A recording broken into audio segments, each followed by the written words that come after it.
এই দিকে কলকাতা, এই দিকে এই যে এই রাস্তাগুলোতে হচ্ছে এই একটা চাপ।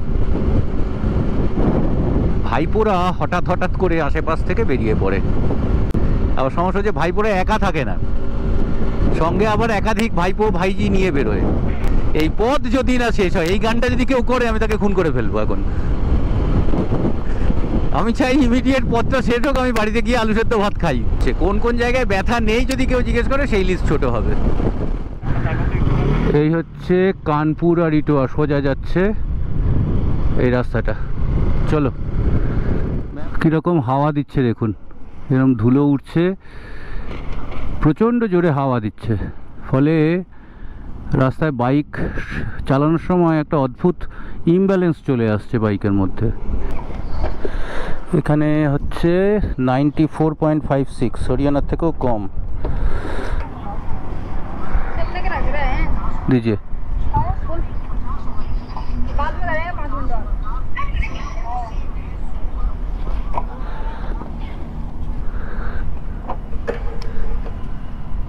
এই দেখুন হাওয়ার নেচারটা দেখুন,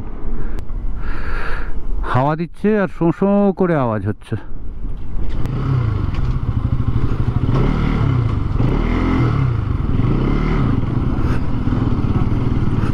হয়ে গেল লালমোহনবাবুর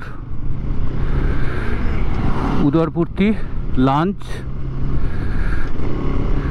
কানপুর এখান থেকে 185 কিলোমিটার। আজকে সকালের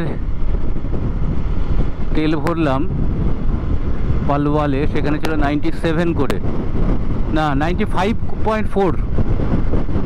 কালকেই হরিয়ানাতে আম্বালাতে ভরেছি, সেখানে ছিল 97। আমি জানি না একদিনের মধ্যে 2 টাকা চেঞ্জ হয়েছে নাকি হরিয়ানার মধ্যেই 2 জায়গায় কী করে 2 রকম হয় 2 দিন। 97 ছিল কালকে, আজকে কিনে নিলাম 95.4, এখানে নিলাম 94.6 ইউপিতে।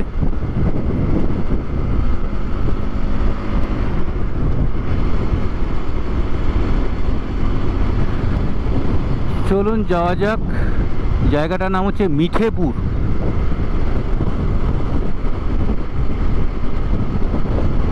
আমার ক্লাচে একটু প্রবলেম হয়েছে মনে হচ্ছে, আমি ঠিকমতো পিক আপ পাচ্ছি না, হঠাৎ করে একটু সমস্যা মনে হলো। আর তেল সার্ভিস খুব একটা ভালো পাচ্ছি না, অস্বাভাবিক রকমের কমে গেছে মনে হচ্ছে।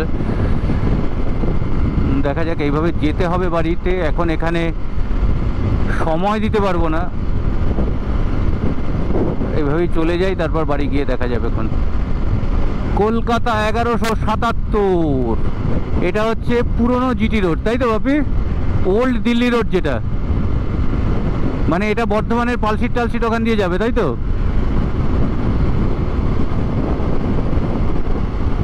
এই রাস্তাতে আমরা গতবার ট্রাভেল করিনি,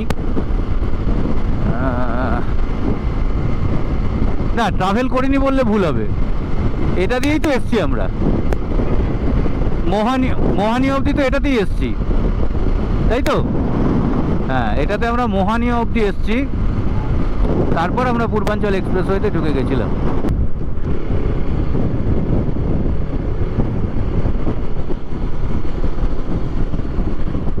আচ্ছা, এখানে কিছু একটা হয়েছে,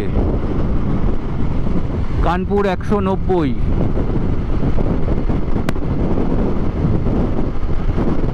চলো চলে যাব কখনো। এটা হচ্ছে NH 19। আগের বার যখন এসছিলাম তখন ঝাড়খণ্ডের পর থেকেই, ঝাড়খণ্ড শেষ হচ্ছে আর বিহার শুরু হচ্ছে, এই রকম অংশ থেকেই এই রাস্তাটা খুব একটা ভালো কন্ডিশনে পাইনি।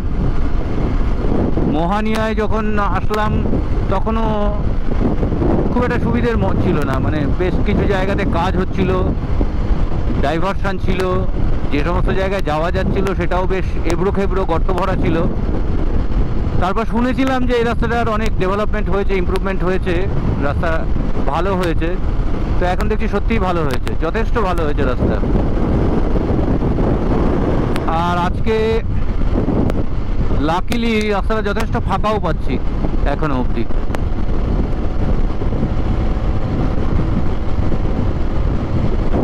তোদের কলকাতা দেখিয়ে দিচ্ছে এখন। এই দিকে কলকাতা, এই দিকে।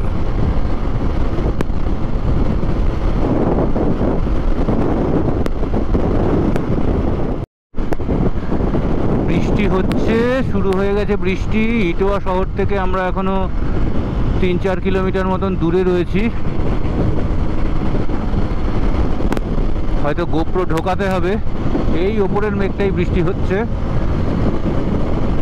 যদি বেশি বাড়াবাড়ি হয়, বাপি দাঁড়াও, গোপ্রো ঢোকাতে হবে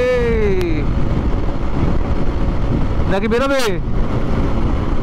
চলো চলো চলো, আরেকটু চলো, এই মেঘের ওপাশটা অব্দি যাই দেখি।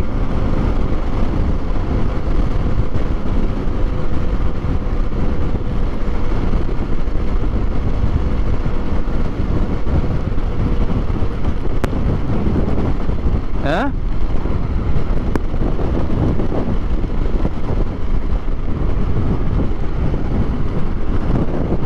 মেঘটা পেরিয়ে গেলেই কিন্তু আর হবে না। মেঘটা পেরিয়ে আরেকটুখানি চলো, আরেকটুখানি চলো, চলো ট্রেনে চলো, 1/2 কিলোমিটার চলো, দরকার হলে তারপরে দাঁড়িয়ে।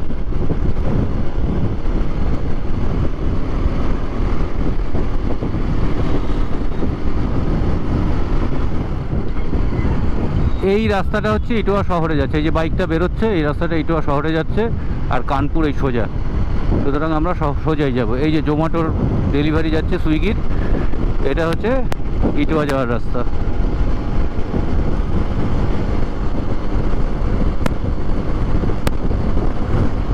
এই হচ্ছে ইটোয়া শহর, তার উপর দিয়ে আমরা বেরিয়ে যাচ্ছি বাইপাস করে। বৃষ্টিটা কখনো জোরে হচ্ছে, কখনো আস্তে হচ্ছে। এই যে রাস্তায় মাঝে মধ্যে এরকম সমস্যা আছে, কিন্তু আগের থেকে সত্যি অনেক ভালো হয়েছে। এই আবার রোদও বেরিয়ে গেছে।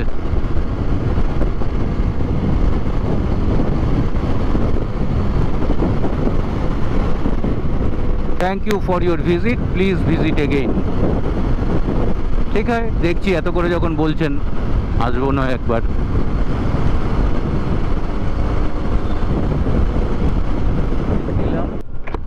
একটা ছোট্ট টি ব্রেক নিলাম, নিয়ে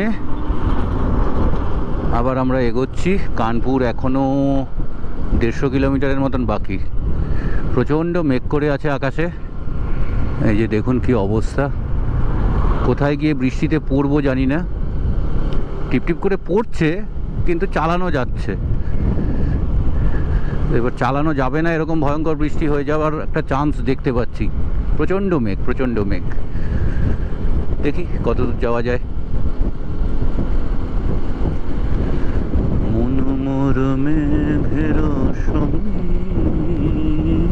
এই যে এই রাস্তাগুলোতে হচ্ছে এই একটা চাপ। ভাইপোরা হঠাৎ হঠাৎ করে আশেপাশ থেকে বেরিয়ে পড়ে। সে এই চাপটা কিন্তু লখনৌ আগ্রা এক্সপ্রেসওয়ে বা যমুনা এক্সপ্রেসওয়েতে হয় না, কারণ পুরোটা একদম দুটো পা সব কিছু। এই যে এখান দিয়ে আরেক ভাইপো পেরোচ্ছে। আবার সমস্যা হচ্ছে ভাইপোরা একা থাকে না, সঙ্গে আবার একাধিক ভাইপো ভাইজি নিয়ে বেরোয়।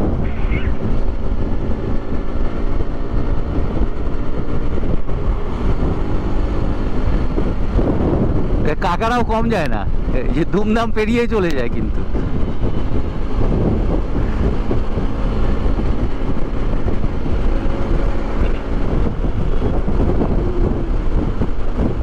এই দেখো, ও 3 জন হচ্ছে মিনিমাম স্ট্যান্ডার্ড এখানকার, কখনো কখনো 4 জনও হয়। বৃষ্টি না হলে এই ওয়েদার কিন্তু সাংঘাতিক রোমান্টিক, দারুণ, অসাধারণ লাগছে। না ট্রাভেল করলেও যদি বৃষ্টি এখন না হয়, এরম ভাবেই থাকে, তাহলে চালাতে কিন্তু দারুণ লাগবে।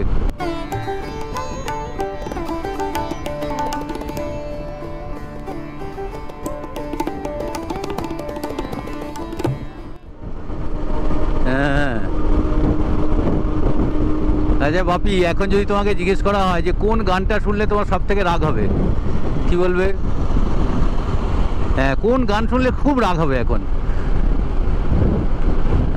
আমার যেটা হচ্ছে, এই পথ যদি না শেষ হয়, এই গানটা যদি কেউ করে আমি তাকে খুন করে ফেলবো। এখন আমি চাই ইমিডিয়েট পথটা শেষ হোক, আমি বাড়িতে গিয়ে আলু সেদ্ধ ভাত খাই।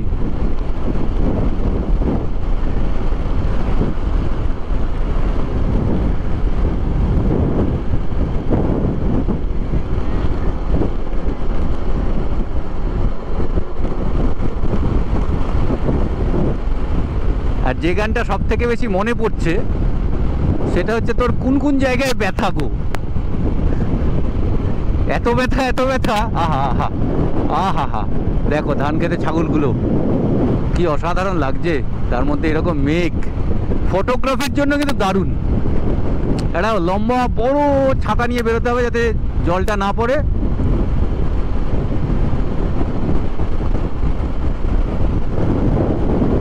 পেছনের মেঘটা, আকাশটা, বাপির হেডলাইট, বাপির নয়, বাপির বাইকের হেডলাইট আমি মিররে দেখতে পাচ্ছি, ক্যামেরায় আসছে কিনা জানি না, বাড়ি গেলে তবে বুঝতে পারবো আদৌ এসছে কিনা। এক ঘর লাগছে, এক ঘর। হ্যাঁ যেটা বলছিলাম, এত ব্যথা এখন সর্বাঙ্গে যে ওই গানটাই মনে পড়ছে। কোন কোন জায়গায় ব্যথা নেই যদি কেউ জিজ্ঞেস করে, সেই লিস্ট ছোট হবে।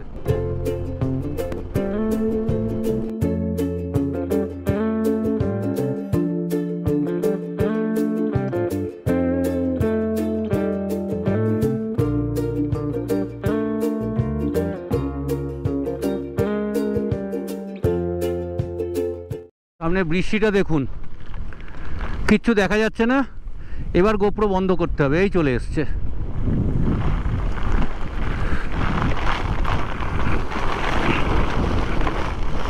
দাঁড়িয়ে দাঁড়িয়ে ভেজা পুরো।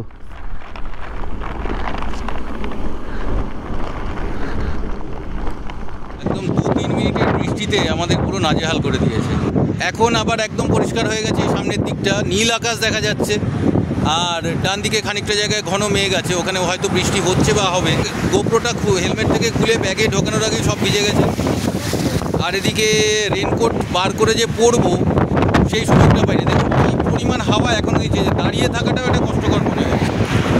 তো যখন চালাচ্ছিলাম এই বৃষ্টির মধ্যে এত জোরে হাওয়া দিচ্ছে যে হেলমেটটাও যেন খুলে বেরিয়ে চলে আসবে মাথা থেকে, এরকম এক এক সময় মনে হচ্ছিল।